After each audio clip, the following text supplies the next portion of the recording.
함께 예배하는 모든 분들 가운데 이 말씀의 축복이 함께 하시기를 주님의 이름으로 축원합니다. 우리가 이번 한 주간 동안 결혼은 계약이 아니라 언약이라는 제목의 하나님의 말씀을 계속해서 듣고 있습니다.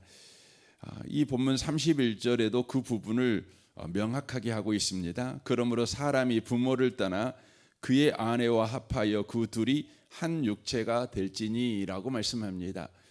하나님의 말씀으로 바로 한 남자와 한 여자가 합하여 결혼이 이루어지게 되었다는 것을 바로 말씀하는 것입니다. 그러니까 결혼의 시작은 남자가 여자를 좋아함으로 혹은 여자가 남자를 좋아함으로 시작된 일이 아니라 하나님의 의지를 가지고 남자와 여자를 만드시고 그 남자와 여자를 하나님의 말씀으로 연합하게 하심으로 바로 결혼이 바로 성립되었고 시작되었다는 것을 바로 말씀하고 있는 내용입니다.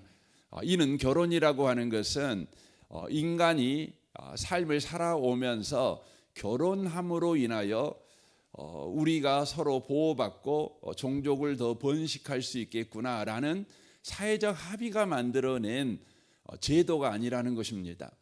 하나님께서 바로 뜻을 가지시고 이 땅 가운데 바로 만들어내신 것이 결혼이라고 하는 것입니다.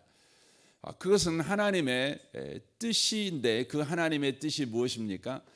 성경 로마서에 보면 하나님이 세상을 창조하실 때에 하나님의 뜻이 뭐냐면 하나님의 영광을 바로 드러내는 것입니다. 영광을 드러낸다는 건 어떤 의미냐면 하나님이 누구이신가를 바로 보여주시기 위해서 바로 천지를 바로 창조하셨다는 것을 말하고 있는 것이지요. 그래서 하나님이 만드신 모든 창조에는 하나님의 영광과 신성이 분명히 보여진다고 로마서 1장에서는 말씀합니다.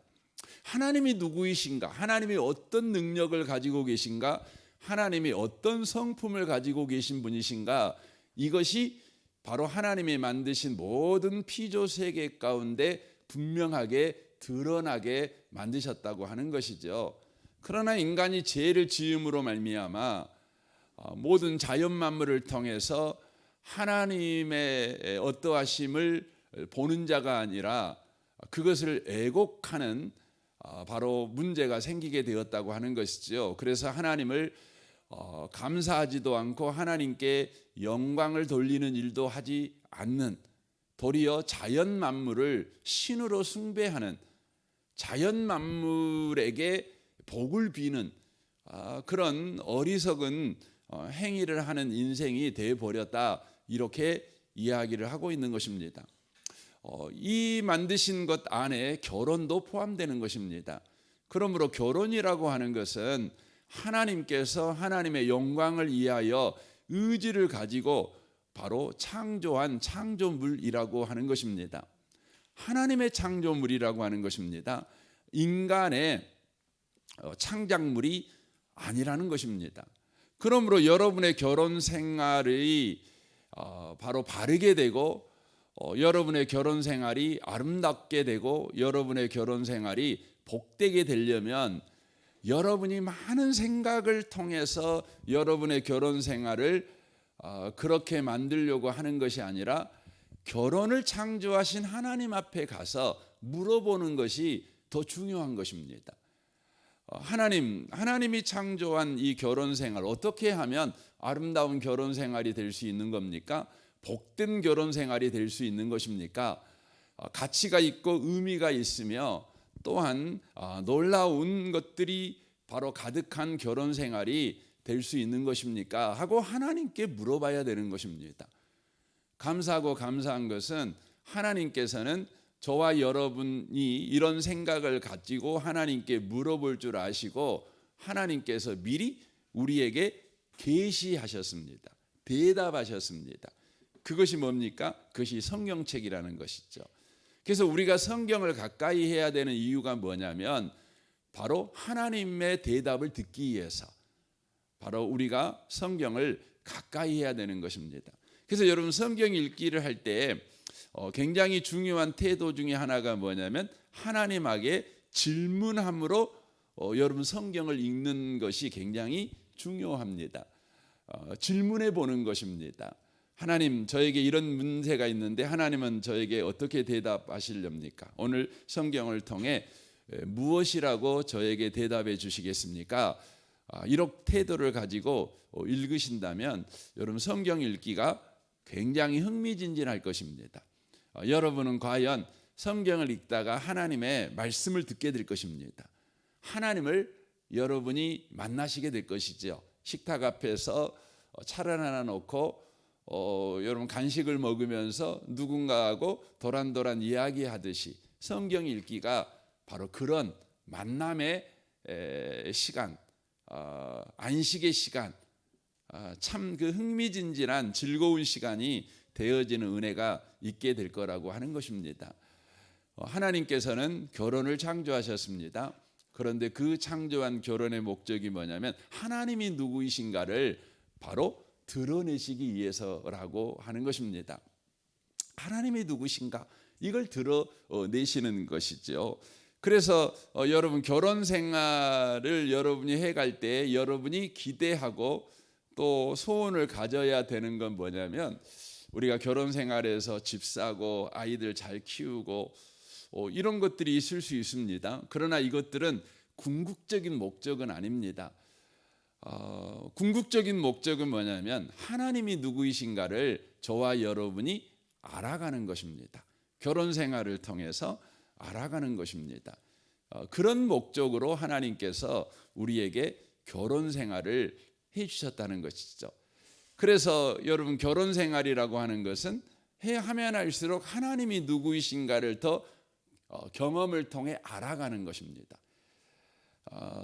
이것을 이제 히브리어로 야다라고 하는 겁니다. 야다라는 말이 안다라는 말입니다. 근데 어떻게 아냐? 그러면 그 공부를 많이 해서 안다는 것이 아니라 경험을 통해서 알아간다라는 의미의 말이 되는 것이죠. 그래서 결혼을 여러분과 제가 이렇게 해서 결혼 생활을 이렇게 해감에 따라서 하나님을 더 알아가게 돼요. 하나님을 더 알아가는 것을 요한복음에서는 뭐라고 표현했냐면 이것을 영생이라고 표현했어요. 영생. 그래서 우리가 찬송가 중에 그런 거 있잖아요. 영생을 누리며 그다음에 뭐죠? 주 안에 살리라 그렇지 않아요? 오늘도 살리라 이렇게 찬양하잖아요. 근데 그 찬양이 결혼이라고 하는 것에 이렇게 접목해서 말씀드리면 결혼 생활하면 할수록 하나님을 알아가는 영생을 경험해가는 나 영생 안에 산다. 이걸 아는 거죠. 이게 바로 결혼 생활의 궁극적인 바로 목적이라고 하는 것입니다. 그래서 여러분 구원이라고 하는 것은 바로 여러분과 제가 죽어서 천국 가는 것 이게 굉장히 중요하죠. 그럼에도 불구하고 이 땅의 삶에서 특별히 결혼 생활을 해가면서 구원을 경험하는 것입니다. 영생을 누리는 것입니다. 하나님이 누구시고 하나님이 지금 우리의 인생 속에서 어떻게 일해 가시는가를 저와 여러분이 경험해 가는 것이죠. 그래서 결혼 생활이 점점점 길어짐에 따라서 저와 여러분들이 이런 고백을 하게 되는 거죠. 나는 이렇게 긴 결혼 생활을 통해서 하나님을 더 잘 알게 되었어. 내가 남편과 이렇게 살면서 아내와 살면서 하나님이 누구이신가를 내가 더 잘 알게 되었어. 너무너무 감사하다고. 그래서 아내에게도 감사하고 남편에게도 감사하지요. 당신 때문에 내가 하나님을 더 많이 알게 되었다고. 성경에 써져 있는 그 하나님이 우리 가정 가운데서 지금 함께 계시면서 이런 일을 하고 계신다는 것을 나는 배우게 되었고 하나님이 이런 성품의 하나님이요 이런 능력의 하나님이라는 것을 내가 배우게 되었다고. 이게 바로 결혼 생활의 목적이 된다고 하는 것입니다. 그래서 32절에 이렇게 말씀하는 것이죠. 이 비밀이 크도다 나는 그리스도와 교회에 대하여 말하노라 라고 말하고 있는 것입니다. 그러니까 결혼이라고 하는 것은 비밀이다. 감추어져 있는 비밀이다. 이런 의미보다는 뭐냐면 신비다라는 의미입니다. 신비. 결혼은 신비라는 거죠.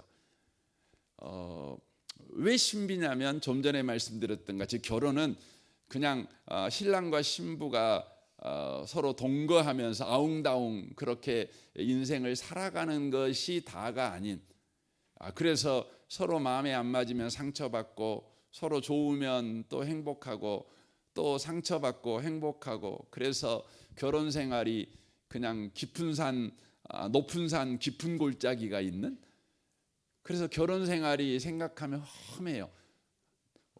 그냥 골짜기가 너무 깊고 또 어느 때는 산꼭대기가 너무 높아요. 그러니까 결혼 생활 내내 그냥 그 태백산맥처럼 그냥 수없이 많은 산들이 막 만들어지는 것이죠. 어떤 사람의 인생에는 막 8,000m 높은 산이 있고, 그러니까 그 밑에 계곡은 또 마이너스 몇 메타가 있고, 그러니까 인생이 결혼 생활이 숨차요, 숨차. 어느 날에는 산꼭대기까지 올라가야 되고 또 어느 날에는 또 계곡까지 내려가야 되고, 그러니까 결혼 생활이 늘 헛떡거려요. 힘들어요. 그런데 결혼 생활이 그게 아니라는 것이죠. 결혼 생활이 뭐냐면 신비라는 것이죠. 하나님을 알아가는 거라는 것입니다. 그래서 그리스도와 교회에 대하여 말하노라라고 말하고 있습니다. 그런데 이렇게 이 신비한 결혼 생활에서 하나님을 알아가도록 하시기 위해서 하나님께서 아내에게, 남편에게 역할을 주셨다는 것을 바로 이야기를 해주고 있는 것입니다. 그러니까 그리스도의 역할은 남편에게 주셨고, 아내의 역할은 바로 교회의 역할을 주심으로 말미암아 그 결혼 생활에서 하나님이 누구이신가, 그것을 계속해서 알아가게 만드셨다는 것입니다. 그래서 하나님을 알아가는 우리의 삶이 어떤 삶이 돼야 되는 것까지 바로 결혼 생활을 통해서 하나님은 우리가 알아가기를 바로 원하시게 하시기 위해서 결혼 생활을 바로 주셨다는 것이죠. 그래서 이 일을 위해서 반드시 신랑과 신부들에게 필요한 것이 뭐냐? 그러면 신랑은 그리스도의 역할을 맡았고 신부는 교회의 역할을 맡았어요. 그래서 하나님이 누구이신가? 그리고 그 하나님과 관계를 맺는 우리는 어떤 존재인가? 이것을 계속해서 결혼 생활을 통해 경험으로 알아가게 하나님께서 결혼 생활을 디자인하셨다는 것입니다. 설계를 하셨다는 것이죠. 근데 이것이 되어지려면 부부 생활에서 반드시 필요한 것이 있는데, 그게 뭐냐면 바로 성령 충만이 필요하다, 이걸 이야기를 하는 겁니다. 그래서 남편과 아내 결혼 생활의 이야기를 하기 전에 바로 성령 충만에 관한 이야기를 먼저 하시는 것입니다. 그래서 여러분 그 15절 말씀부터 한번 봐보시겠습니까? 그런즉 너희가 어떻게 행할지를 자세히 주의하여 지혜 없는 자같이 하지 말고 오직 지혜 있는 자같이 하여 세월을 아끼라. 때가 악하니라. 그러므로 어리석은 자가 되지 말고 오직 주의 뜻이 무엇인가 이해하라. 술 취하지 말라. 이는 방탕한 것이니 오직 성령으로 충만함을 받으라. 이렇게 돼 있어요. 그러니까 결혼 생활은 하나님이 누구이신가를 우리가 알아가게 하도록 디자인하셨는데, 이 하나님의 뜻대로 결혼 생활이 되기 위해서는 반드시 우리가 무슨 은혜가 필요하냐면 술 취하지 말고 오직 성령으로 충만함을 받는 일이 필요하다는 것입니다. 그래서 21절에 그렇게 돼 있죠. 그리스도를 경외함으로 피차 복종하라. 그러니까 성령으로 충만하게 될 때에 우리가 피차 복종하게 되는데, 아내와 남편이 서로 복종하게 돼요. 이 누구에게 복종하게 되냐? 그러면 그리스도를 경외함으로 피차 복종해요. 그러니까 그리스도에게 복종함으로 인하여 그 열매로 서로에게 복종하는 일이 벌어지게 되는 것이죠. 그런데 그 일이 뭘로 가능하냐면 성령으로 우리가 충만할 때만 가능하다는 것입니다. 우리가 성령으로 충만하게 될 때에 그리스도께서 남편에게는 너는 그리스도의 역할을 내가 맡겼어 라고 하는 것에 우리가 복종할 수 있어요. 아내에게 너에게는 교회의 역할을 맡겼어 라고 하는 것에 복종할 수 있어요. 그러므로 남편은 그리스도의 역할을 하고 아내는 교회의 역할을 할 수 있다는 것이죠. 그것은 남편이 노력하고 애써 가지고 또 성품이 좋아 가지고 되어지는 일이 아니라 성령께서 그를 지배할 때만 가능한 것입니다. 그래서 여러분, 성령 충만이 뭐냐? 그러면 내가 죽고 주님이 사는 거예요. 이게 성령 충만입니다. 내 고집이 죽고 주님의 의지가 살아나는 거예요. 내 열심이 죽고 주님의 열심이 살아나는 것입니다. 그러니까 내 고집이 죽고 주님의 뜻이 살아나는 것이 뭐냐? 이게 성령 충만입니다. 그러니까 여러분, 남편들에게는 다 그런 소원이 있잖아요. 아내를 사랑하고 싶어하고 또 가정이 건강하게 세워지기 원하는 소원이 있지 않습니까? 그 소원이 나쁜 소원이 아니잖아요. 그런데 문제는 뭐냐면 그 소원대로 살아갈 실력이 남편에게는 없어요. 그래서 마음은 온이지만 육신이 약해요. 아내들도 마찬가지죠.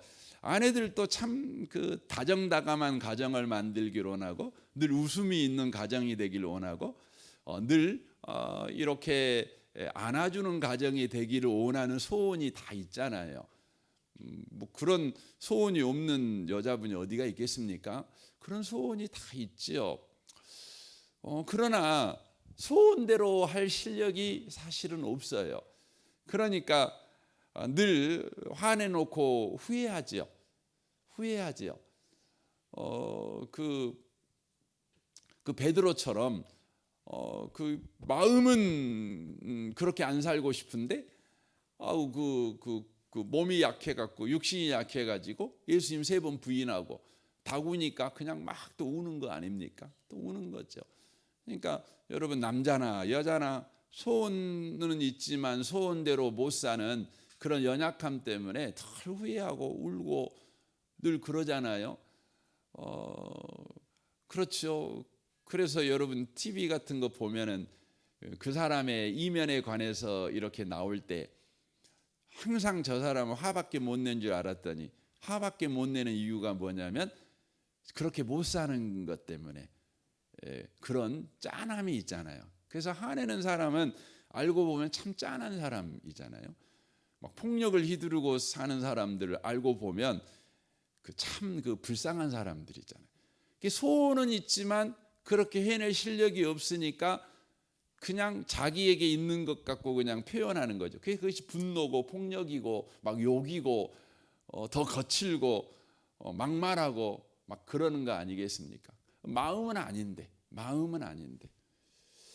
남자나 여자나 다 그렇죠. 여러분, 연애할 때는 그게 어느 정도 감춰지지 않습니까? 왜냐하면 연애에는 하프타임이 있어요. 그러니까 내일만 하면 내일 봅시다 하고 헤어지잖아요. 그리고 다음 날 또 무장해갖고 또 이렇게 또 화장하고 변장해갖고 또 이렇게 나타나면 되잖아요. 그래갖고 그냥 화장이 지워질만 하면 또 내일 봅시다 하고 각자 집으로 가고 다음 날 또 다시 또 뺑기칠하고 나타나고 막 이러면 되잖아요. 근데 결혼은 그렇게 안 되잖아요. 결혼은 변장할 시간이 없잖아요. 그러니까 결혼식 할 때에 신부가 또 신랑도 얼마나 화장을 정성스럽게 이렇게 합니까? 그런데 정성스럽게 한 화장이 며칠 안 가잖아요. 금방 벗겨져 버리잖아요. 이렇게 벗겨지잖아요. 그런데 그걸 다시 보수할 시간이 없어요. 왜냐하면 신랑과 신부는 함께 살아야 되니까, 한 몸으로 살아야 되니까. 그러니까 적나라하게 자기가 이렇게 계속 드러나는 것이죠. 그러니까 계속해서 싸우는 것입니다. 그래서 10년, 20년 지나면 지날수록 우리 마음에 드는 건 뭐죠? 상대에 대한 포기. 인생은 다 그러지 하고 포기하고 사는 겁니다. 그냥 체면 때문에 또 자식 때문에 그냥 사는 거죠. 사는 거죠. 그 이유가 뭡니까? 우리는 가정이 가정되게 하는 바로 원동력이 무엇인지를 우리가 놓치기 때문에 그래요. 성경은 분명히 말해요. 결혼은 하나님이 디자인하셨고 하나님이 디자인하신 그 가정이 하나님의 뜻대로 가정이 사라지려면, 신랑과 신부가 제 역할을 하려면 반드시 필요한 게 뭐냐면 신랑의 실력이 필요한 것도 아니고 신부의 실력이 필요한 것이 아니라 하나님의 실력이 필요하다는 겁니다. 성령의 충만함이 꼭 필요하다는 것입니다. 그래서 여러분, 신랑 신부가 각각이요, 신랑에게 신부가 시간을 줘야 되고 신랑은 또 신부에게 시간을 줘야 돼요. 어떤 시간이에요? 여러분, 성령 충만을 받을 수 있는 시간, 각자가 하나님 앞에 서 있을 수 있는 시간을 서로가 배려하는 게 굉장히 중요합니다. 성령 충만을 우리가 구해야 되는 것입니다. 여러분, 성령 충만을 구한다고 그래갖고 저와 여러분이요 그냥 하루아침에 그냥 그렇게 막 사라지는 건 아니에요. 여기서 성령 충만을 받으라 이렇게 말씀하는 이 받으라는 이 말씀 명령은요, 지속해서 받으라는 겁니다. 이게 일회성을 이야기하는 것이 아닙니다. 계속해서 받는 것입니다. 그러므로 여러분과 제가 그렇게 변화된다는 것을 이야기할 뿐만 아니라 그렇게 변화되지 않는 삶을 살아갈 때에 저와 여러분이 다시금 바로 우리의 실력으로 가정이 이루어지는 게 아니라 하나님의 실력으로, 우리의 능력이 아니라 하나님의 능력으로만 가정이 세워진다는 것을 깨닫고 다시 주님 앞에 엎드릴 수 있는 삶을 살아가게 된다는 것을 또한 의미하는 것입니다. 사랑하는 성도 여러분, 여러분의 가정에 지금 한 가지 부족했다면 그건 뭐가 부족했냐면 돈이 아니고요, 여러분의 열심도 아니고 여러분의 희생도 아닙니다. 성령 충만이 부족했던 것입니다. 그러므로 우리가 지금부터 해야 될 일이 뭐냐면 성령으로 충만함을 꼭 구하셔야 된다는 것입니다. 주님, 내게 성령의 능력이 필요합니다. 하나님의 실력이 필요하고 하나님의 능력이 필요합니다. 하나님의 회복되게 하심이 필요합니다. 여러분, 우리는 서로가 이제 가정생활하면서 이렇게 싸울 때도 있잖아요. 그러면 우리가 마음 상하잖아요.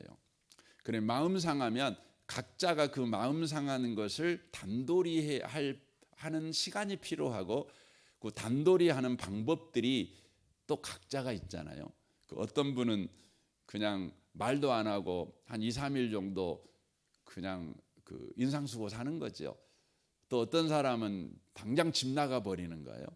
나가가지고 밖에 돌아와서 이렇게 감정을 추스리고 다시 집에 돌아오고 뭐 이런 방식으로 우리는 늘 합니다.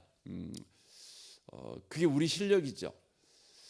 그런데 그건 문제가 있는 게 뭐냐면 그게 계속 반복됨으로 인하여서 개선되는 것이 아니라 그게 고착화된다는 것입니다. 우리에게 여러분 회복을 하는 방식이 바뀌어져야 되는데 그게 뭐냐면 저와 여러분이 성령으로 충만함을 바로 받는 방식으로 바뀌어져야 된다는 겁니다. 그래서 여러분, 감정이 상할 때요, 여러분이 엎드리십시오. 주님, 내가 지금 감정이 상했습니다. 제가 감정 상할 때는요, 좋은 음악 듣는 것이 방식이었고 또 내가 한 3일 정도 말하지 않고 내가 화났어, 이걸 온 식구가 알도록 하는 것이 내 방식이었다면 이제 제가 그 방식을 버리고 성령으로 충만한 방식을 얻기를 원합니다. 주님, 저를 성령으로 충만하게 해주십시오. 이 상한 감정, 이 피폐해버린 내 감정에 성령으로 촉촉하게 적셔주십시오. 성령으로 내가 일어나게 해주십시오. 성령으로 다시 시작하게 해주십시오. 내 의지가 아니라, 내 방식이 아니라, 내 습관이 아니라 성령으로 그렇게 되기 원합니다. 여러분과 저에게 바로 이것이 꼭 필요합니다. 그러므로 성령으로 충만하게 될 때 바로 우리 가정에서 남자는 남자의 역할, 여자는 여자의 역할, 그러므로 우리 가정이 진행되면 될수록 하나님이 누구이신가를 더 알아가게 되는 거죠. 그래서 어느 날 여러분은 여러분 남편에게 그렇게 고백하게 될 것입니다. 저는 당신 때문에 하나님이 누구인지 더 잘 알게 됐습니다. 하나님이 얼마나 인내하시고 얼마나 용서하시고 또 하나님은 우리를 다시 시작하게 하시는 분이라는 것을 당신을 통해서 알게 되었습니다. 또 남편들은 아내에게 말하겠죠. 저는 당신을 통해 하나님을 알게 되었습니다. 바로 하나님께서는 우리를 향해서 끊임없이 바로 인내해 주시고 참아 주시고 또 우리를 기다려 주시고 이런 분이라는 걸 알게 되었습니다. 이렇게 피차가 바로 하나님을 알게 되었다고 그렇게 고백하는 그런 그 아름다운 인생을 위해서 결혼 생활을 우리 하나님이 주셨다는 것입니다. 이 귀한 결혼 생활이 여러분에게 꼭 회복되시기를 주님의 이름으로 축원합니다. 아멘. 우리 같이 기도하겠습니다.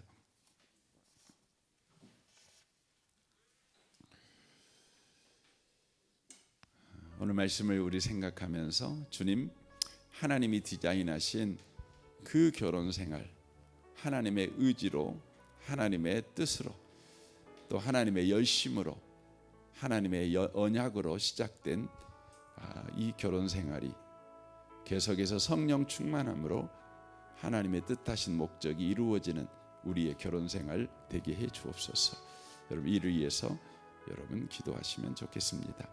여러분 가정을 위해서 또 부부 관계를 위해서 자녀와 부모들을 위해서 또 직장 생활을 위해서 또 성도들을 위해서 여러분 기도해 주십시오. 특별히 내일은 주일입니다.